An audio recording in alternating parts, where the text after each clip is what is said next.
Well, thank you very much for this welcome in this august hall. It's quite awe-inspiring to start talking here about a country that is very far away. I'm going to show you maps, but I'm continually going to mention what is the center of China, the bit that is green here. Is this showing at all? No, it doesn't seem to like it. Anyway, the interesting part of the China I'm going to talk about is this, and I'm also going to mention to that, and not because of its culture, but the most important thing about China and Eurasia is this is in the way. You cannot walk from China to Iran, and nobody walked from Iran to China. And so, one of the most important things I have to view about China is that our culture and China's culture are different. And I think that is the difference that people never think about and ignore. So,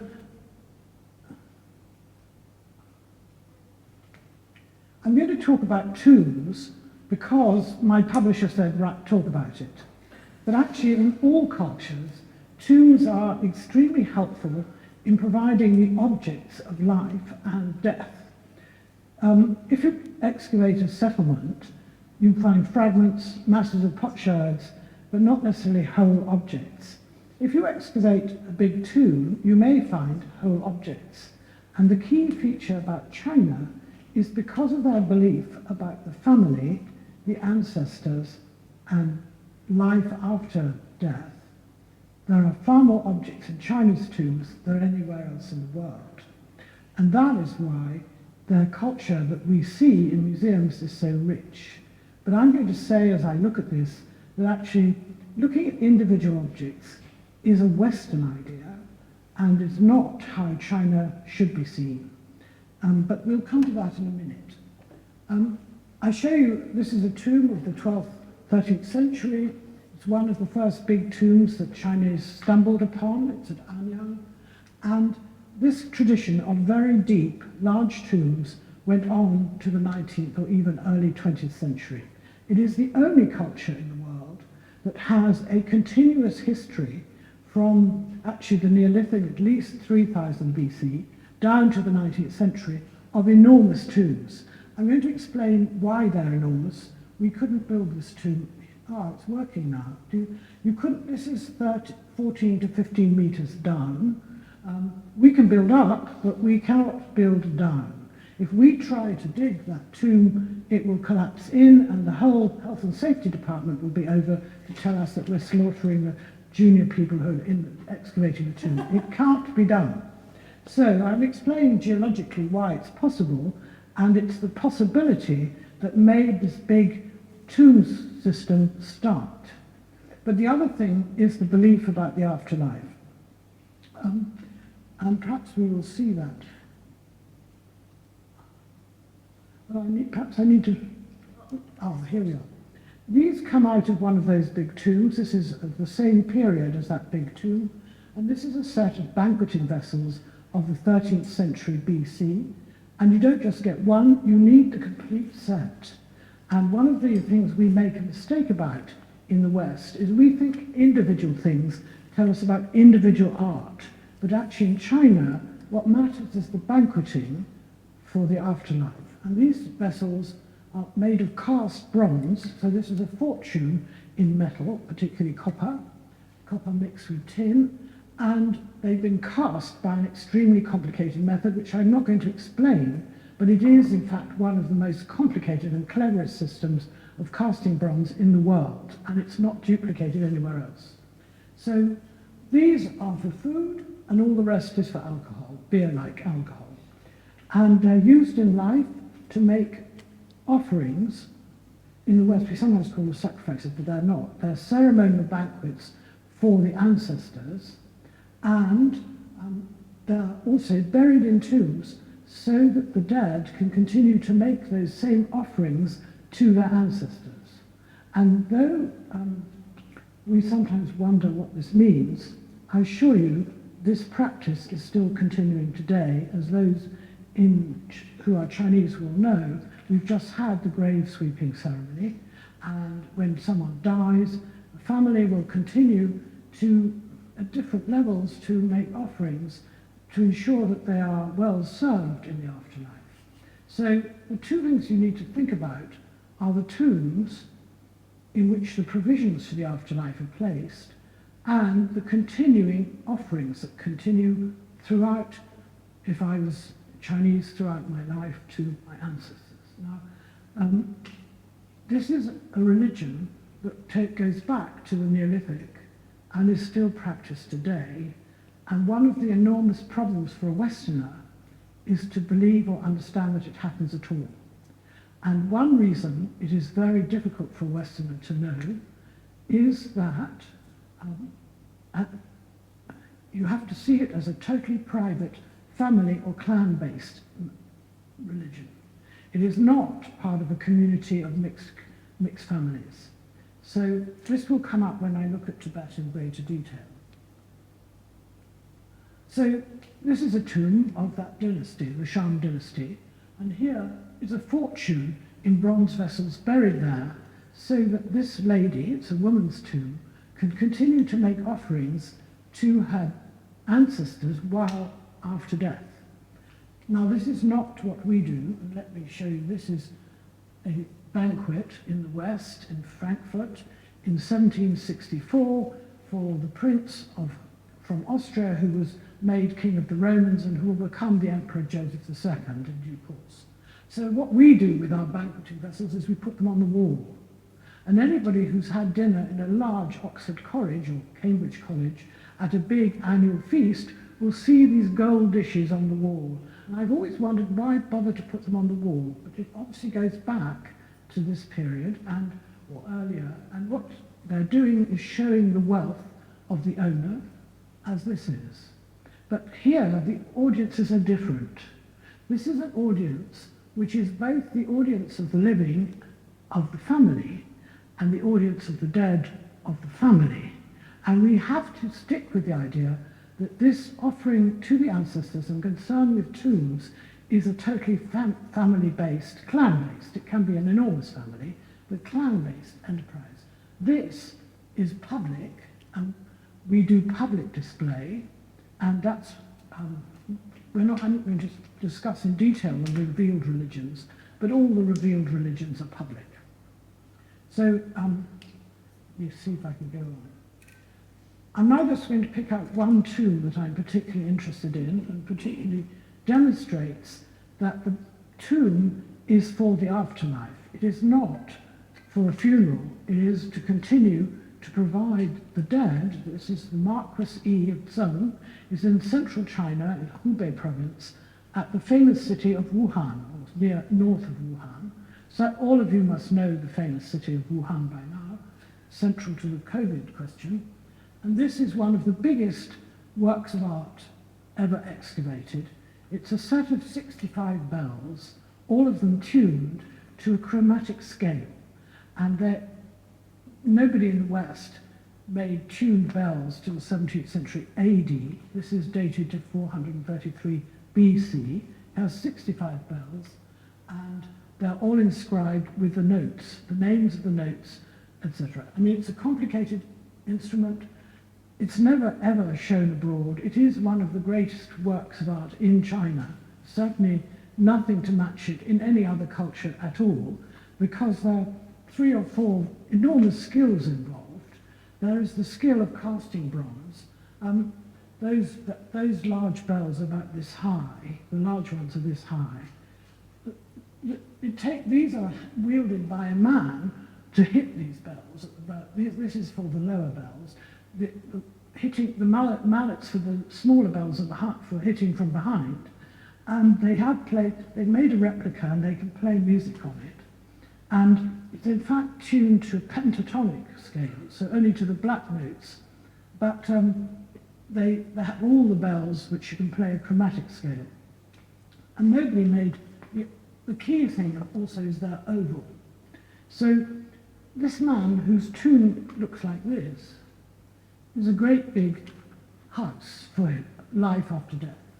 So this is his coffin, And these are 8 women to accompany him with 1 dog. But he's also got 13 more women here. And one reason, yeah, of course they're good fun and all that, but also to play the bells. And he's also got 23 zithers and 5 panpipes and 20 flutes. So he's got an orchestra in his tomb. And the bells, which I've just shown you, are here. So this is an enormous... And here are the banqueting vessels. So banqueting is also absolutely central. And this is an armory at the back. So, and there are small, if you like, very small doors so that the man afterlife can move around his palace. And if you don't take this seriously, you will never get to grips with China. You have to accept that this is what they thought and this is what they prepared for the elite. So he is not a king, he's a minor lord, but he owns the copper mine. So I think the reason he's got more than 5, I think it's more than 5 tons of bronze in his tomb is because he could afford it.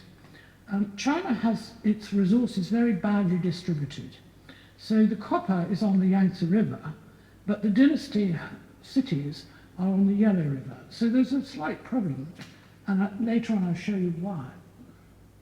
This is an example of the sort of tomb that forms a chapter in my book. And these are some other things from the same tomb.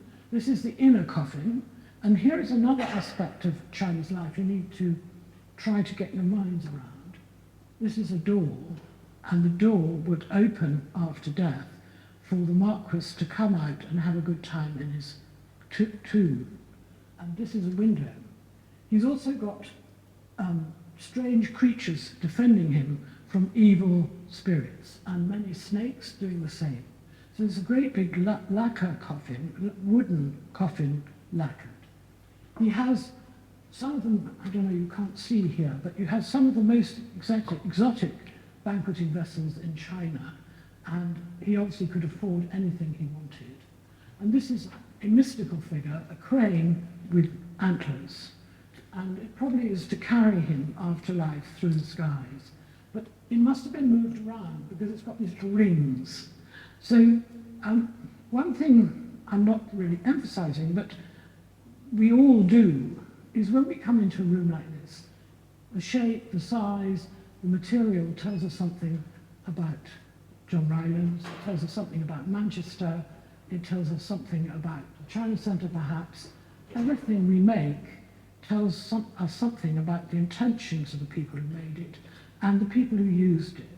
And we spend too little time on that, and as an ex-museum curator, I'm kind of used to doing this, but I do recommend it for all of you all the time.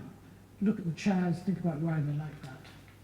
But anyway, this tells you quite a lot about the exotic life of this man, because he lived in southern China. This is near the Yangtze River, and the reason for the COVID virus is because it's subtropical, and it's very, very well connected, as we know, to the animal market, and it has lots of animals from southern China, and that's the home of the coronavirus. So this is a feature of China we never think about. This man is right in the middle of it with his snakes all over his coffin, and these tombs in this area have lots of imagery of snakes. But the most important thing at this stage of my talk is to see that I'm trying to tell you something that has struck me over the years more and more, that I have had to take 2 things very seriously. One is that the image is not an image, it is the thing it presents to you. And we'll come more to that with the terracotta warriors. In Chinese, in classical Chinese, it doesn't say, there's a description of the first emperor's tomb, it doesn't say that it's filled with replicas of pavilions and temples. It says it's filled with pavilions and temples. It does not need the word for replica, and it doesn't get it.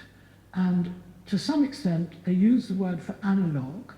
So they say they put a mound of the tomb, which is an analogue of a mountain, but they don't say it's a replica.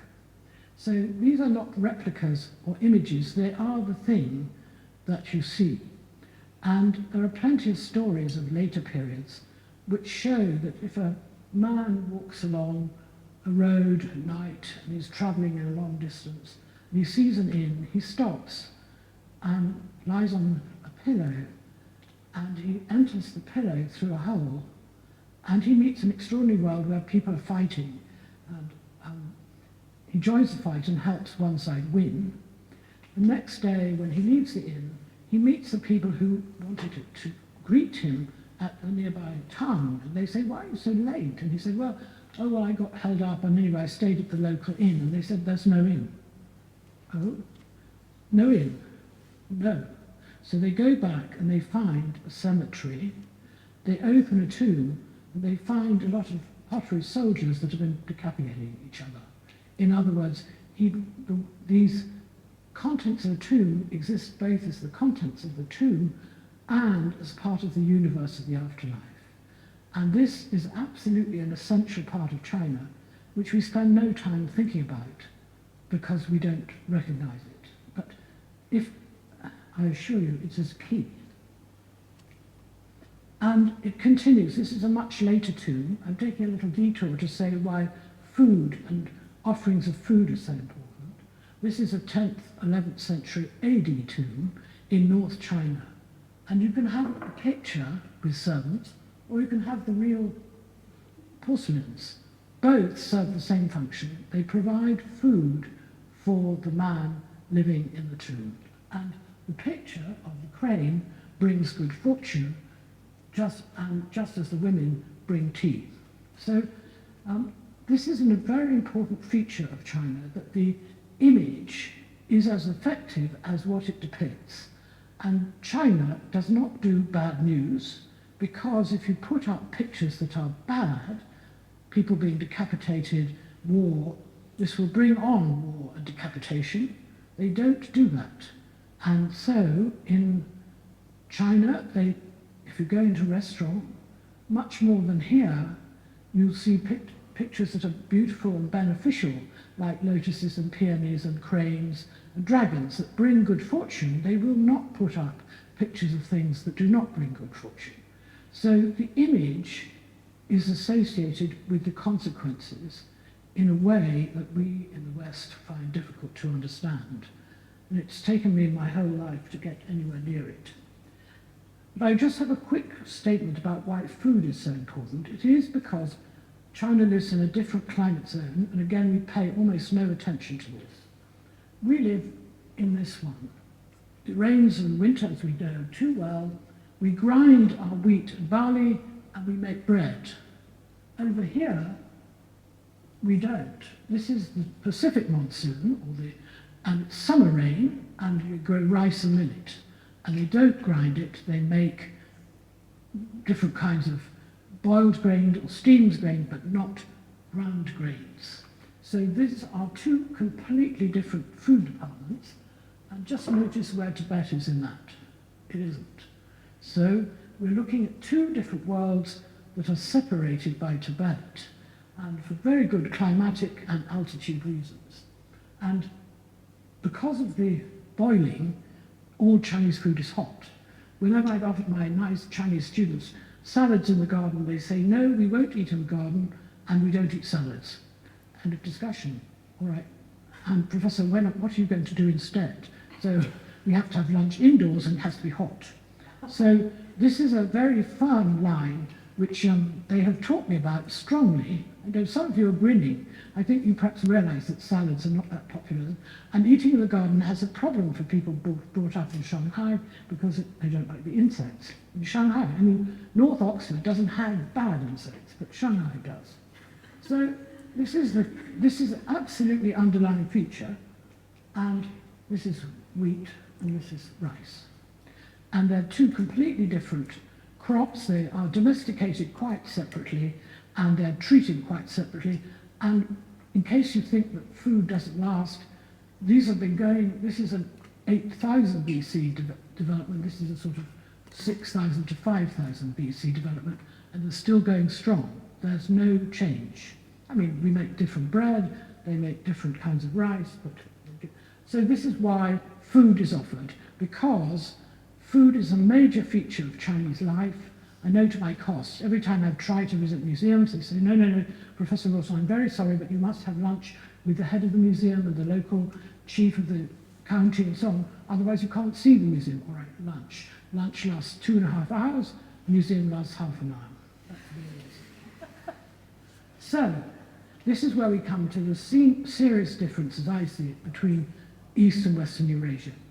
In Eastern Eurasia, they put their wealth into vessels for banqueting. These are recently excavated major vessels for banqueting with about this, the platform is about this size, the vessels are large, this is a huge cost in copper and tin, and this is only one portion of the banqueting set. And it's buried in a tomb so that it can be used in the afterlife.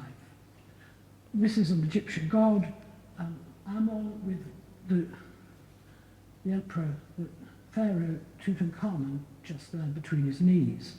So if you think about it, this has two very different effects. If you have a god which you worship and you seek help from, and there's a single image, you concentrate on the single image. In fact, you have a set of vessels which are essential to a good outcome of the offerings to your ancestors. You're looking at a multitude of objects. You're not looking at a single object. And this is why I'm saying that in a museum, there's some advantage to thinking of the objects as coming in sets rather than in singletons. And I've been thinking about this for a long time. I think it's mostly to do with what is the outcome of the religious performance and what you need for it. And you need a large number in China and singletons in the West. So now go to the Tibetan problem. The Tibetan problem is severe. I don't know if you've thought about it, and I suppose you haven't, because I hadn't thought about it either.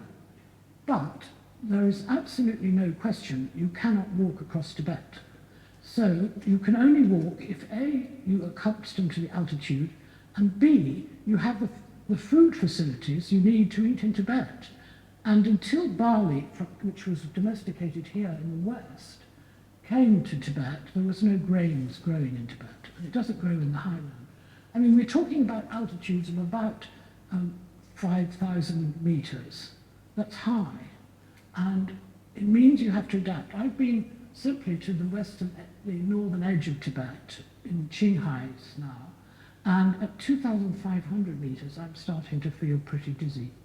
I wouldn't be going for a walk at 5,000 meters, and it's quite clear nobody ever did.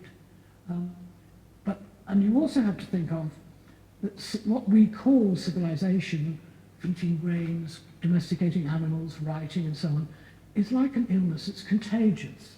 So it mainly starts in Western Asia, and it travels west through Europe, round the Black Sea and into Northern Europe. So our culture, our use of these grains and these animals and the writing is all based on a Western Asian culture.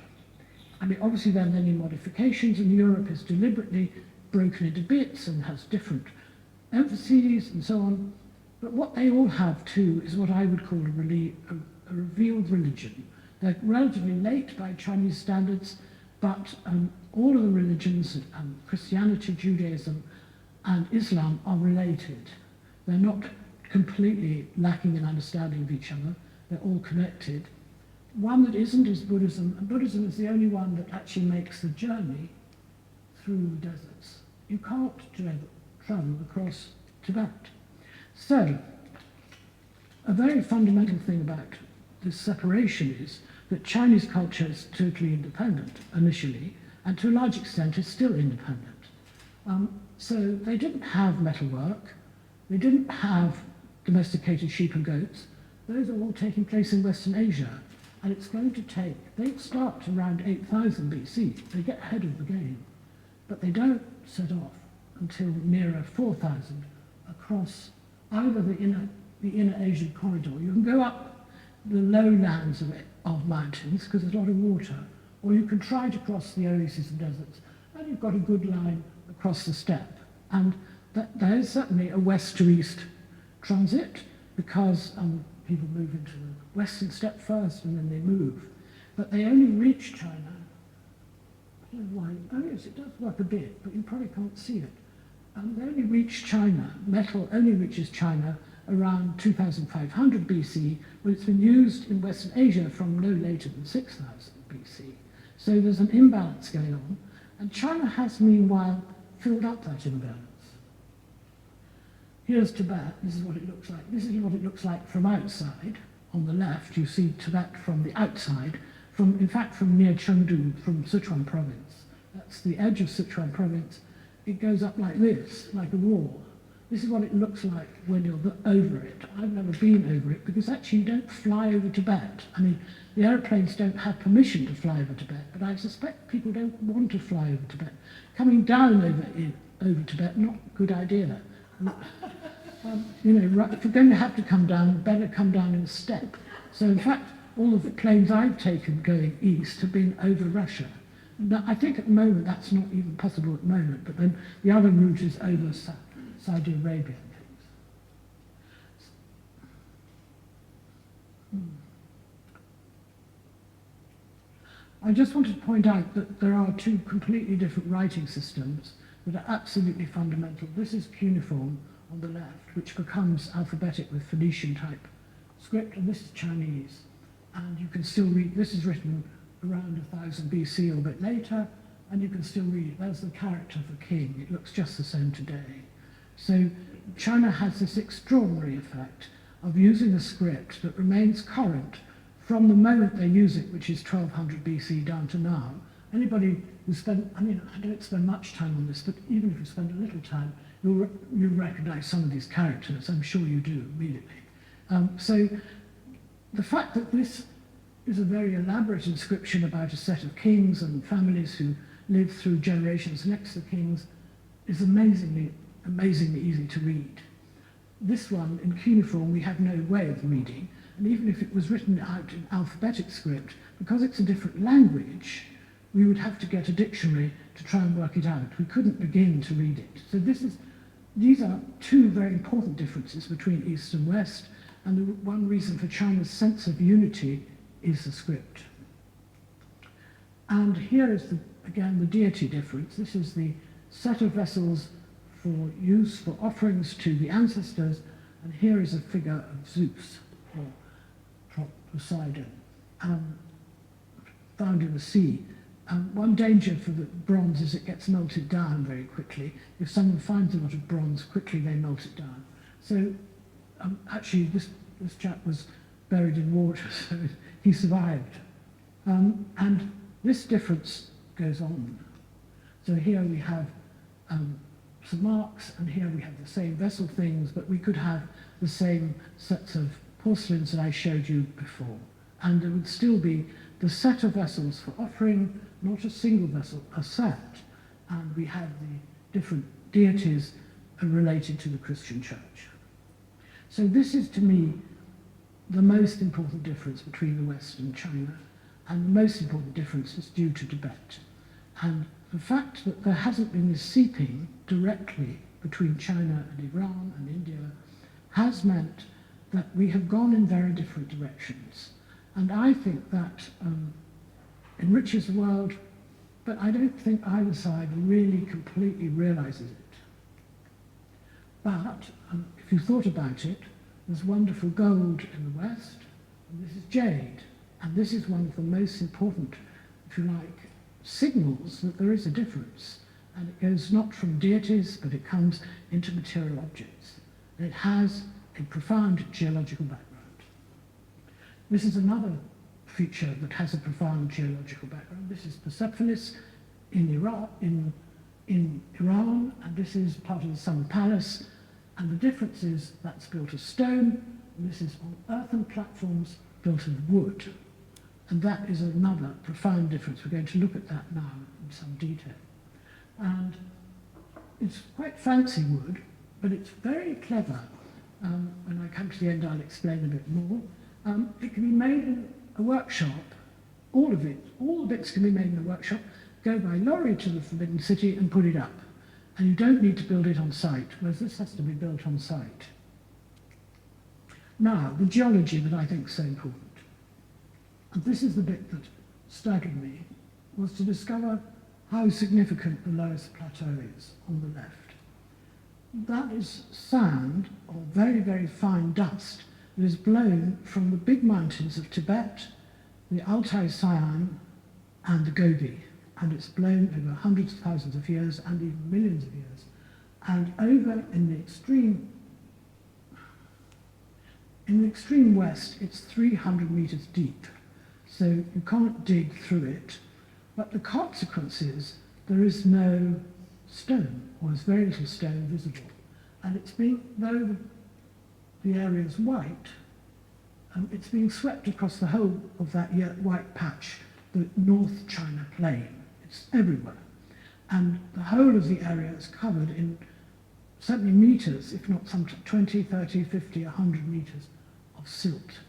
So this is the main feature of the center where China built its densities, and it has the effects I just told you.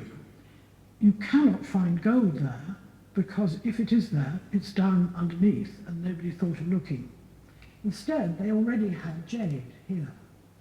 And this is a very important map of the very earliest jade, starting up at before 6000 BC.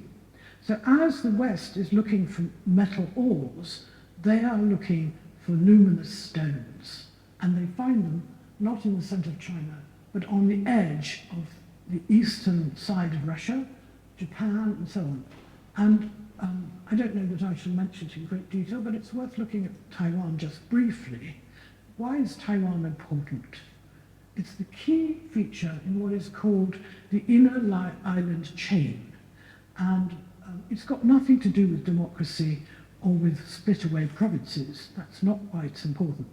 It's important there because it controls the whole access for the Chinese to the inner island chain. And the 9-dash line where they built some more islands is also in this area. So if you're in China, you absolutely have to control the sea area. So that's what this discussion is about. It's nothing to do with breakaway provinces or democracy. It is to do with the inner island. This is the inner island chain. There's another island chain here. And it's been, everybody who knows this part of the world knows that. They don't know that it's always been important in this way for the transmission down the sea, because China doesn't have a big sea history. It has a private sea history. This is what I call the Jade corridor. It's the same place. And it's a pirate corridor later in early modern times. It's awash with pirates. And it's only gradually got in control. But they're getting there, as we all know. So the two things that are really important to me is that jade has burgeoned and has been available since 6000 BC. So nobody's looking for metal anyway, but they couldn't find it if they did look because of the Loess. There is metal much further south, but they only get to that later. So this is what the Loess looks like in a landscape. It is quite spectacular. Nobody goes there. I don't suppose any of you in this room have ever been to the Loess Plateau. Has anybody been there? Ah, one, hooray. I have two, so that's two of us. It's a very important place. It's absolutely key to China, and it's key to the tombs. But it's also key because it's between the dynastic capitals and the steppe. So it's an absolutely central part of China's defense mechanism if they're going to anyway control south-moving pastoralists. Because China is an agricultural community, it is not welcoming to pastoralists. It never had a complex farming system of crops and animals. So the pastoralists are coming down here, but also the people who live up here are digging the tombs. This is the Yellow River running through this area. This is what it looks like. It's one photo taken by me in one of those magical days when you see something you really never often catch, and nowadays it's covered in green. They've greened this area. But this tells you how stable it is. This is a Loess cliff built with cave houses. So they're dug into the cliff, and they're not lined with stone. They have stone frontages, but they're not lined with stone. They're perfectly habitable cliff houses. And it's always been like that. And sometimes there used to be long cliffs where you'd see row upon row upon row upon row of these houses. Nowadays they've moved to more, well, what the government thinks better accommodation. I'm not sure that the people think it's better, but the government does. And that is where the tomb, and you can build these tombs because this grain is crystalline in some form. It's also got a lot of calcium in it, and it's stable. So you can dig 13 meters down, and it's completely stable to hold your funeral rituals. Indeed, first to dig it, and then to hold your funeral rituals. This is not possible in most other parts of the world, and most other parts of the world don't have large, they do have some Loess deposits, but they don't have large Loess deposits. If you look at this table, which is a drawing of some of the big tombs, the colours tell you, this is at 30 meters down. 30 meters is 100 feet. I mean, it's sort of in here, probably. This is probably 60 to 100 feet high. And this is, you're turning it over and digging down. Only the first emperor goes this deep, but these are in the 20 meters plus. And at some areas there's water. They probably started to do this to dig wells. And as I'm almost the only person who's written about this, no one has really studied how and why they began with the wells. But they almost certainly began with wells because the rain doesn't reach this part of China very well. So the reason for the tombs in China is both the belief system, but above all, that they could do it. And having started to do it, everybody wanted to copy. Now, there are big tombs in southern China, but they're not as deep, and they have sloping sides. And they give up trying, because if you try in southern China, which is totally waterlogged, the whole thing starts to fall in. So this is a very rare possibility, but which is possible both in the main Loess Plateau and in part of the North China Plain, where it's covered with water-deposited silt of Loess. So it's possible, and they go on doing it to the Ming and the Qing dynasty. So this is the biggest tomb of all, is the first emperor. And here you get the terracotta warriors, and it's a very complicated layout. This is the actual tomb. This is what you could call the mausoleum, sort of like a walled city. And then these are the terracotta warriors here, and up there are some bronze birds, and these are the convicts who built the whole thing. So one of the possibilities in China, if you believe that the family is predominant and not a deity, is that the hierarchy of generations matters in the government more than anything else. So you cannot, as a son, replace your father. It's just not possible. And it's not filial to try and do him harm anyway. It's better to be nice to him. So China has an exceptionally hierarchical society at all levels, both in the family and in the university and in the state. And one thing those of us who are foreigners have to accept is when we're in China, we have to know who is in charge. And it's no good thinking you're in charge. A foreigner is always an outsider.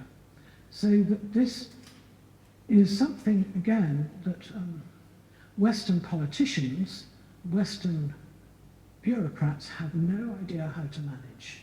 That they do not know that if you're insulting to the man who's in charge, it will be difficult for the next few months.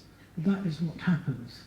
And so I've spent a lot of time when going to China, and in order to see these sites, I spent a lot of time working out who's in charge of the site, under which bureaucracy does it come, and who at the top gives permission for the site to be dug at all, or lets a foreigner in to see it. And all these things are very, very complicated and carefully managed hierarchically.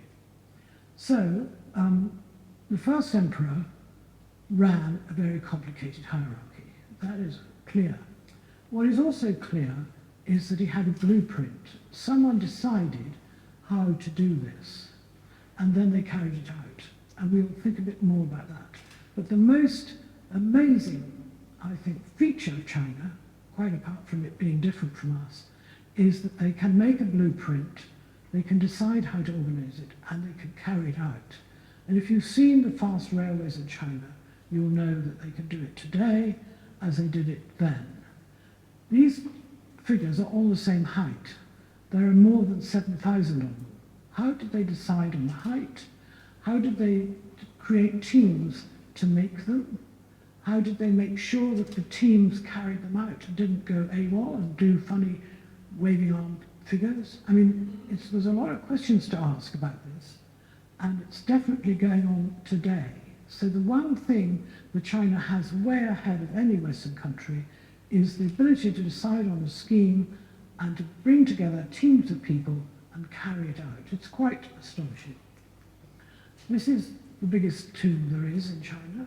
It's 55, the mound is only 55 meters high. It's not very special, but it's 35 meters deep. And one reason it's not being excavated at the moment is if you can imagine this full of earth and turned upside down in the ground, digging it out would be a major enterprise, and you have to put the earth, which is in this building, upside down in the earth. You have to put it somewhere. So where do you put it? All around you. But I told you just now that all around is surrounded by other burials of bronze chariots, of birds. These are generals with the stone armour, and officials with horses. You've got nowhere to put all this stuff. And anyway, if you did dig it and something went wrong in the state, I think they'd blame the first emperor. So I don't think anybody really wants to dig it. We think it's a good idea. I don't think the Chinese government think it's a good idea at all. And they haven't done it. What's more, this has also got an artificial grave chamber, which it looks in plan like this, balanced above that deep vault. It is a quite astonishing construction. And this is all done by remote sensing. So they do coring, that's digging down with a core. They also do remote sensing, but we have no idea how correct it is. But it will be something like this. I believe the archaeologists who did this. Now, the consequence of being shut off by this from going west or coming east is what we call the Silk Roads. But they're actually emphasizing here what I'd call the oasis and desert road. There's a better road, quicker through the steppe. But there's a but. The people who are in the steppe, the eastern steppe is very high, they have the horses, and the people in the south don't.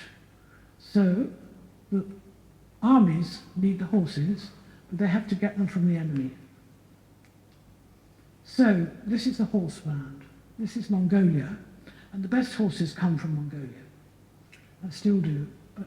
And this is a stele that celebrates the life of an eminent Mongolian. This is the rubbings on his stele, the four sides. He has a belt with weapons.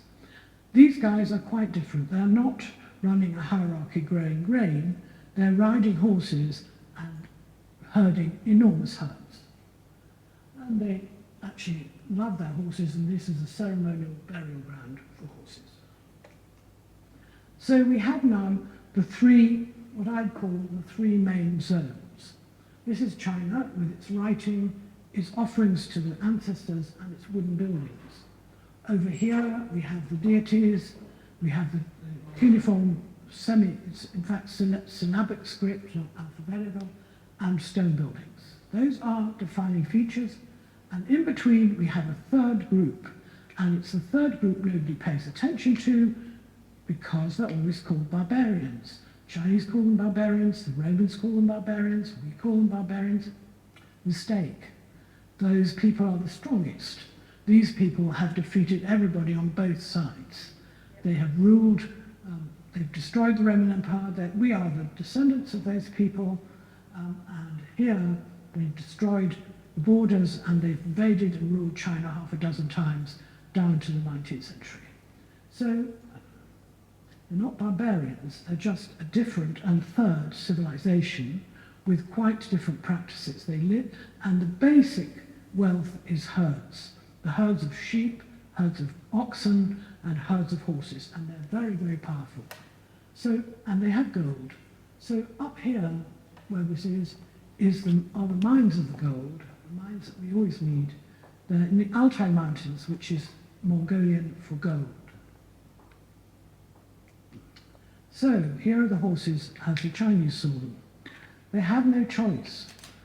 Because of the climatic balance, because it's colder in the north and hot and nice and steamy in the south, all the good crops are in the south. And in the north, it's very easy to lose the whole herd. If the weather changes and is undoubtedly very, very cold, and then it rains, the whole of the grassland is covered in ice, and then no animal can eat, and they die in thousands. So every now and then, when these disasters happen, they move south. And also the rain band moves over time south. So there's an incentive to move south. And I went with some very good Chinese archaeologists into the northern Loess area. And I thought, this is lovely. And why don't you live here? They said, it's minus 20 degrees all winter. We don't want to live here. It's quite clear. And there's no debate. We'd rather not live in minus 20 degrees all winter. It's much worse further north. It's minus 40 degrees. Anyway, so the horse owners started to come, and they came around the 1300 BC, and the first thing they did was to bring chariots, wooden carts with wooden wheels. And we know about them because they're engraved on all the steppe stones across from the Black Sea or Ukraine to China. The steppe is covered with petroglyphs, with engravings on rocks of the chariots and horses. So we know, and we can follow them moving across Asia, and they arrive in China around 1300 BC. And the Chinese are very clever. At this stage in Chinese history, they accept that societies are mixed, and they take them in, and they use these outsiders both to manage the horses and to drive the chariots. And they go on doing this for a long time, because no elite in China at any stage would have looked after animals. While we have lots of elite pony-loving, like the Queen to be, Camilla, she likes horses, she rides them. That wouldn't happen in China. She will also have groomed them.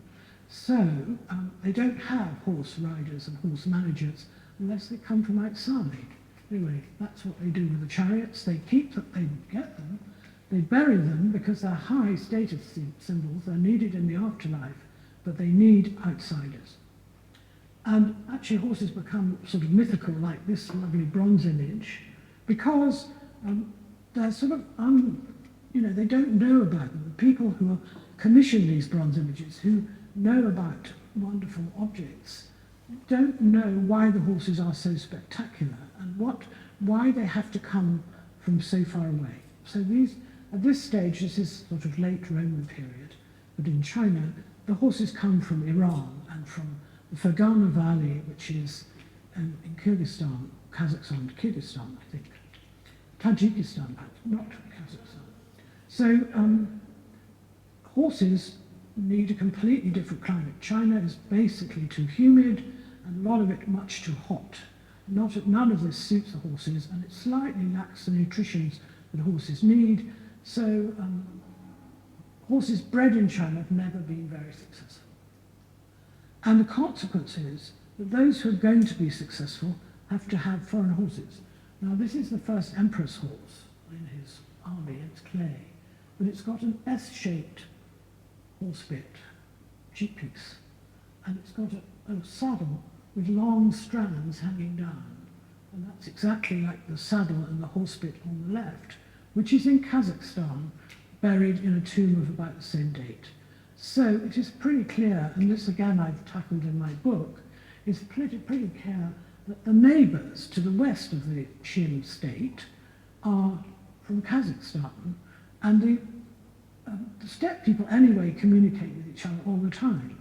So it's not very surprising that people who are going to do well in fighting have got their horses and their horse equipment, and above all the managers, from further west.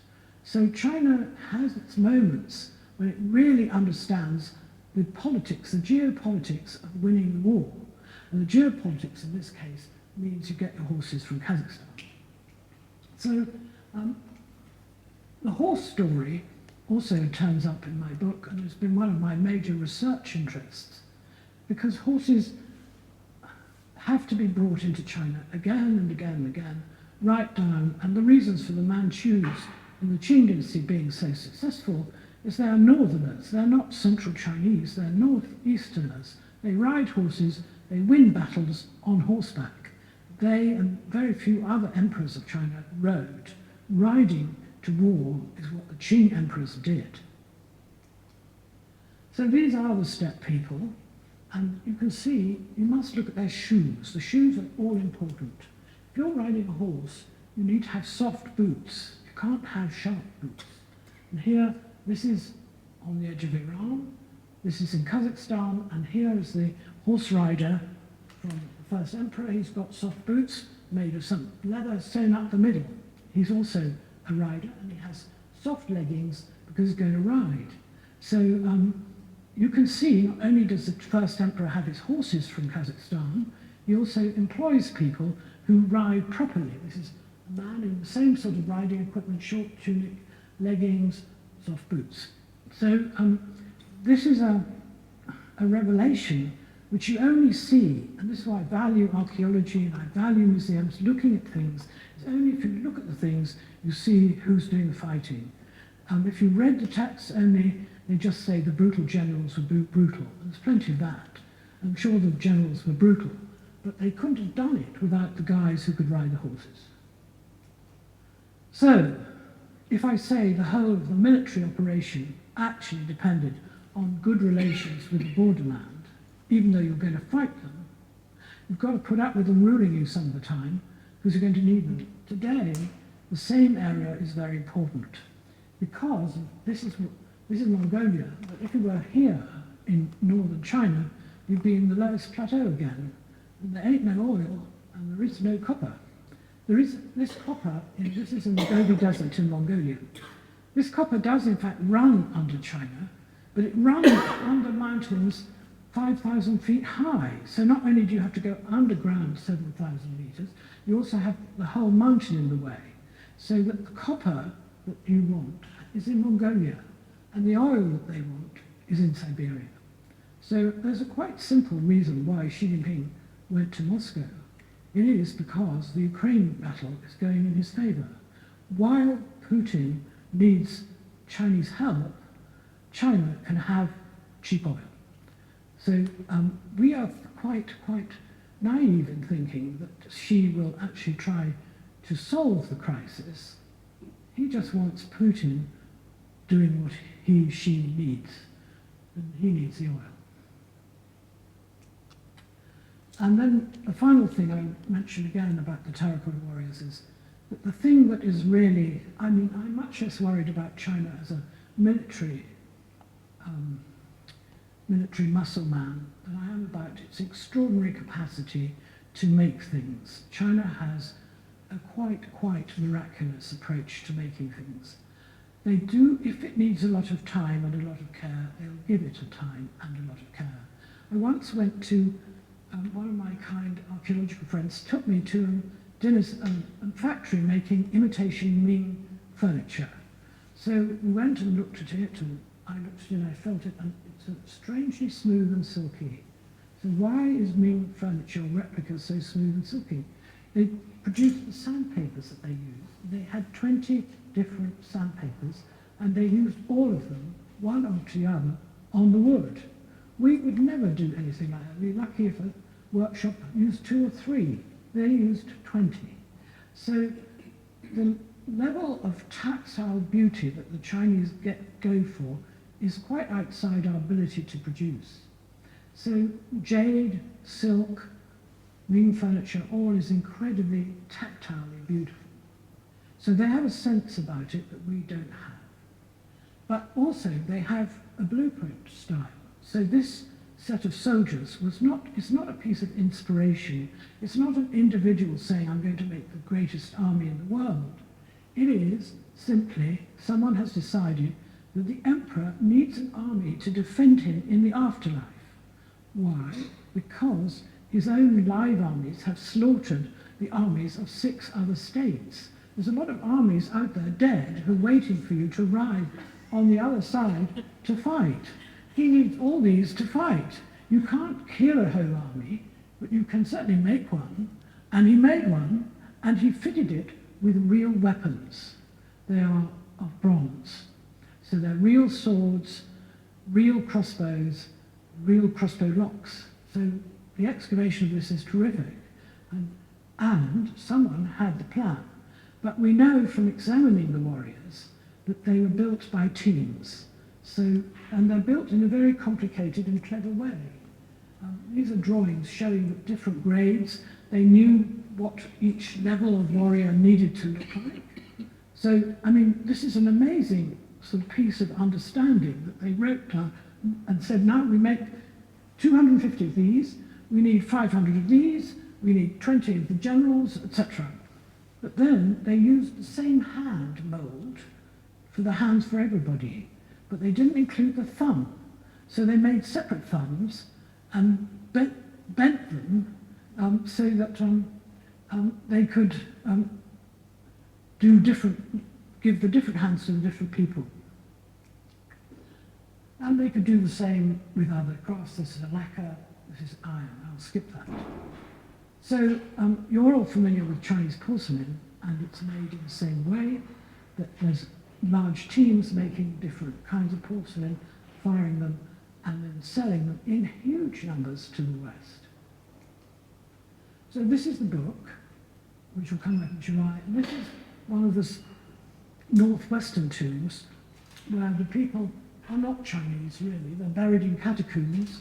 That's not remotely like a Chinese tomb, but you can see the yellow earth and how stable it is. This is standing open under a tent, but it's standing open, having been excavated a year before, and it's quite amazing that that is possible. And I end with that. I've always thought this was a wonderful, puzzling thing. This is Winston Churchill, of course, and we admire him and we place him on a pedestal. But this is a huge replica of a bronze ritual vessel for offering to the dead, for offering to ancestors. So you can see that the Chinese who put it there thought, well, we better try to match Winston Churchill or someone else. But they didn't realise that single vessels are not much use anyway, and enlarged ones of this monstrous size, this is at the crossroads in Peking, are useless also. So they were trying to do what we do, but the person who ordered it didn't know there was a religious difference. And it's that religious difference that emerges from a Eurasia divided by Tibet, with different climate, different geology, different ambitions, and different practices. The way the manufacturing of China is quite miraculous, and we should be in awe of it. And we need to think, why are we not educating our people to perform at that level? Because we don't. So I'll leave it there, and this is the book that answers my puzzles. It may have left you with more. Thank you so much.